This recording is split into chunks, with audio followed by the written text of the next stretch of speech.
রাজস্থানের ভানগড় দুর্গ ভারতের অন্যতম রহস্যময় এবং ভৌতিক স্থান। এখানে প্রতিটি দেয়াল, করিডোর এবং ছায়া যেন ফিসফিস করে তার অভিশপ্ত অতীতের কথা।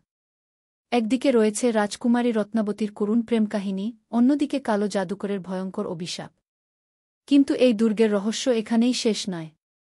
একটি কালো জাদুর বই, যার অলৌকিক শক্তি আর এক মৃৎশিল্পীর করুণ মৃত্যু যোগ করেছে দুর্গের ইতিহাসে আরও এক ভয়ঙ্কর অধ্যায়। আপনি কি প্রস্তুত এই অভিশপ্ত দুর্গের সব অজানা এবং ভয়ঙ্কর গল্প জানার জন্য? তাহলে চলুন শুরু হোক এই রোমাঞ্চকর যাত্রা। ভানগড় দুর্গের ইতিহাসকে ঘিরে স্থানীয়দের মুখে শোনা যায় অসংখ্য রহস্যময় ঘটনা। রাতের অন্ধকারে এখানে অস্বাভাবিক শব্দ শোনা যায়, যা গা ছমছমে অনুভূতি তৈরি করে। কেউ বলেন, অদ্ভুত গুঞ্জন শোনা যায় যেন কোনো অজানা শক্তি তাদের উপস্থিতি জানিয়ে দেয়া। অনেকে অদৃশ্য কোনো অস্তিত্ব অনুভব করার কথাও বলেছেন। ভারতের প্রত্নতাত্ত্বিক বিভাগ, আর্চায়োলজিক্যাল সার্ভে অব ইন্ডিয়া, সূর্যাস্তের পর এই দুর্গে প্রবেশ নিষিদ্ধ করেছে। তবে স্থানীয়রা বলে, দিনের বেলাতেও দুর্গের কিছু অংশ, বিশেষ করে চিলেকোঠা, এক ভয়ঙ্কর অভিশপ্ত শক্তির আধার। রাজকুমারীর অভিশাপের কাহিনী দিয়েই শুরু হয় এই দুর্গের রহস্যময় সব ঘটনা। বহু শতাব্দী আগে রাজকুমারী রত্নাবতীর সৌন্দর্যে মুগ্ধ হন সিংঘিয়া নামের এক কালো জাদুকর। তিনি রাজকুমারীকে মন্ত্র বলে বশ করতে চেয়েছিলেন। একদিন তিনি একটি জাদু বলে তৈলপাত্র মন্ত্রমুগ্ধ করেন। কিন্তু রাজকুমারী তার ষড়যন্ত্র ধরে ফেলে এবং পাত্রটি উল্টো করে সিংঘিয়ার দিকে ছুড়ে দেন। পাত্রের আঘাতে মৃত্যু হয় সিংঘিয়ার, তবে মৃত্যুর আগে সে রাজ্যকে অভিশাপ দিয়ে যায়, রাজ্য ধ্বংস হবে, আর এখানকার মানুষ কোনোদিন শান্তি পাবে না। এই ঘটনা ছড়িয়ে পড়ার ভয়ে কেউ আর এই দুর্গের ভেতর যেত না। তবে কয়েক বছর আগে এক সাহসী মহিলা দুর্গে প্রবেশ করে চিলেকোঠায় একটি পুরনো, ধুলোমলিন বই খুঁজে পান। বইটি ছিল কালো জাদুর এক নিদর্শন। বইটির প্রতিটি পাতা ছিল ভয়ঙ্কর প্রতীকে ভরা।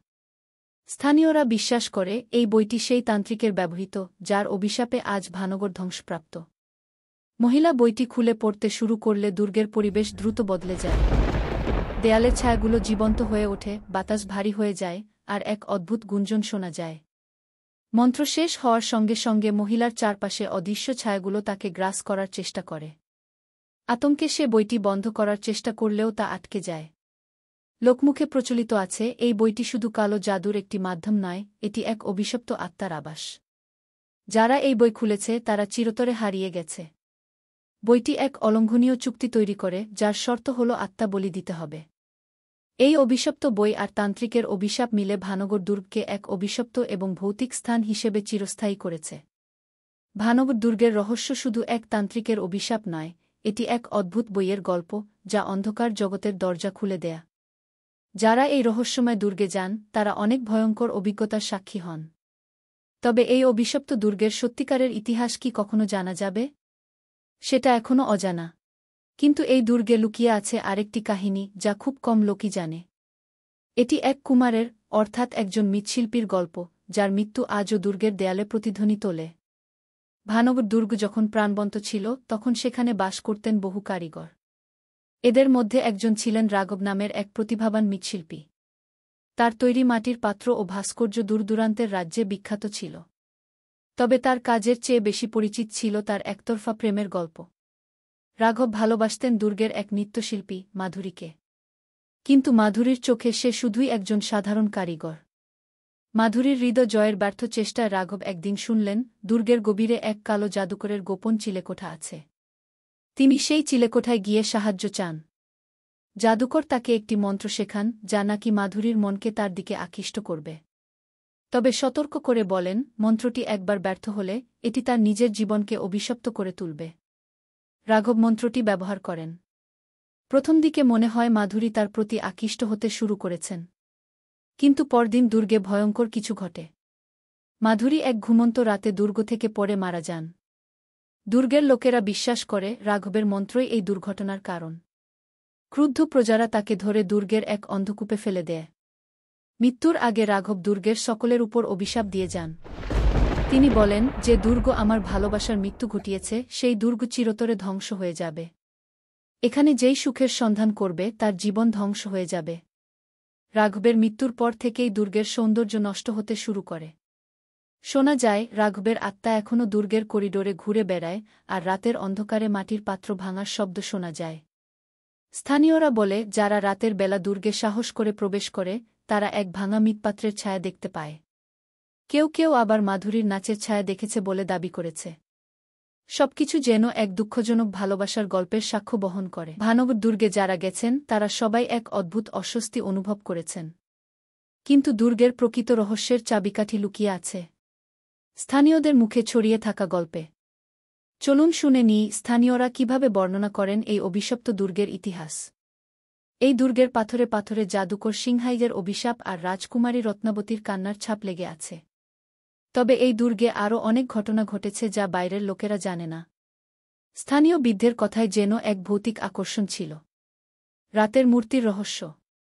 অনেক বছর আগে এক দম্পতি দুর্গের কাছাকাছি একটি গ্রামে এসে থাকতে শুরু করে। তারা ছিল ঘুরে বেড়ানো বণিক। এক রাতে বণিক আর তার স্ত্রী দুর্গের ধ্বংসাবশেষে অমূল্য ধন খুঁজতে যায়। গ্রামবাসীরা বারবার সাবধান করেছিল সন্ধ্যার পরে দুর্গে না যেতে। এখানে অভিশপ্ত আত্মারা ঘুরে বেড়ায়। কিন্তু তারা শোনেনি। দম্পতি সাহস করে দুর্গের ভাঙা পথ পেরিয়ে ভিতরে প্রবেশ করে।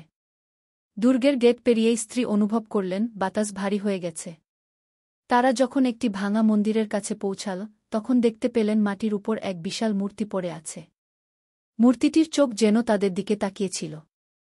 মূর্তিটা অদ্ভুত ছিল। বণিক যখন মূর্তির গায়ে হাত দিল তখনই মূর্তির চোখ দুটো জ্বলে উঠল আর সেখান থেকে অদ্ভুত আওয়াজ বেরোতে থাকল। স্ত্রী তখন চিৎকার করে বলল, চলো এখান থেকে বেরিয়ে যাই। কিন্তু বণিক বলল, এটা তো সোনা দিয়ে তৈরি। আমি এটাকে ছেড়ে যাব না। মূর্তির কাছ থেকে অদ্ভুত আওয়াজ আসতে থাকে, যেন অনেকগুলো কণ্ঠ একসঙ্গে ফিসফিস করছে। হঠাৎ করে দুর্গের দেয়াল থেকে ছায়ামূর্তিগুলো বেরিয়ে আসতে শুরু করে। দম্পতি চারদিকে অদ্ভুত ছায়া দেখতে পায়। আর তখনই শুরু হয় আসল ভৌতিক অভিজ্ঞতা। বণিকের হাত থেকে মূর্তিটা পড়ে যায়। ছায়ামূর্তিগুলো তার দিকে এগিয়ে যায়। স্ত্রী পালানোর চেষ্টা করল, কিন্তু দুর্গের দরজাটা হঠাৎ বন্ধ হয়ে গেল। গ্রামবাসীরা বলত সেই রাতে পুরো দুর্গ থেকে ভৌতিক চিৎকার শোনা গিয়েছিল। চিৎকার শুনে গ্রামবাসীরা গিয়ে দেখে বণিক দম্পতি অবচেতন অবস্থায় পড়ে আছে। গ্রামবাসীরা মূর্তিটার ভাঙা অংশ দেখতে পায়। বণিক আর তার স্ত্রীকে দুর্গ থেকে হাসপাতালে নিয়ে যায়। আজও রাতে যখন বাতাস প্রবাহিত হয় অনেকেই বলে মূর্তিটা তার পরবর্তী শিকার খুঁজছে। তোমরা কেউ ভানগড় দুর্গে গেলে কখনো কিছু কুড়িয়ে আনতে যেও না।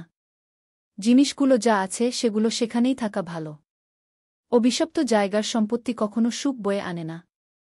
স্থানীয় বৃদ্ধের গল্প শুনে চারপাশের সবাই স্তব্ধ হয়ে গেল। ভানগড় দুর্গ শুধু একটি অভিশপ্ত জায়গা নয়, এটি এমন এক স্থান যেখানে প্রতিটি গল্প নতুন নতুন ভয়াবহতার জন্ম দেয়া। এমন অনেক গল্প এই ভানগড় দুর্গে লুকিয়ে আছে যা স্থানীয়দের মুখে মুখে ছড়িয়ে পড়েছে। আপনি কি কখনো এই দুর্গে যেতে চান? যদি যান তাহলে মনে রাখবেন সূর্যাস্তের পর কখনো সেখানে পা রাখবেন না। কারণ কিছু রহস্য চিরকালই রহস্যই থাকা ভালো। আপনাদের যদি এই গল্পটি ভালো লেগে থাকে তবে আমাদের channel nature mysterious and secret subscribe করুন। আগামীতে আরও ভৌতিক এবং রহস্যময় গল্প নিয়ে হাজির হব। আমাদের সঙ্গে থাকুন।